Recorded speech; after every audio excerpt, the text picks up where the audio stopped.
জঙ্গিবাদ রোধে দেশের শিক্ষা প্রতিষ্ঠানগুলোর কর্তৃপক্ষের সাথে মত বিনিময় সভা করছে শিক্ষা মন্ত্রণালয় ও আইন শৃঙ্খলা সংশ্লিষ্টরা। সেই ধারাবাহিকতায় সারা দেশের মাদ্রাসা অধ্যক্ষদের সঙ্গে মত বিনিময় সভা করলেন শিক্ষামন্ত্রী। সভায় মাদ্রাসার অধ্যক্ষরা জঙ্গিবাদ রোধে সিলেবাসে ধর্মীয় ও নৈতিক শিক্ষার উপর জোর দেওয়ার পরামর্শ দেন। এই শিক্ষা ব্যবস্থাপনার সাথে আমি প্রস্তাব করব নতুন করে বই প্রণয়ন করা দরকার।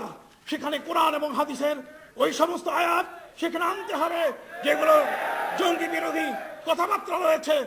নৈতিক শিক্ষা এবং ধর্মীয় শিক্ষাকে বৃদ্ধি করতে হবে।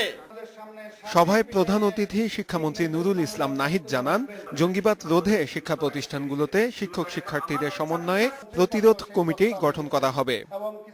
আমরা সব শিক্ষা প্রতিষ্ঠানের চারপাশে সবাইকে নিয়ে আমরা কমিটি করব এবং সবাই মিলে আমরা এই ধরনের বিষয় প্রতিরোধ করব। মাদ্রাসার অধ্যক্ষদের প্রতি ইসলামের সঠিক শিক্ষা ও জ্ঞান সবার মাঝে ছড়িয়ে দেওয়ার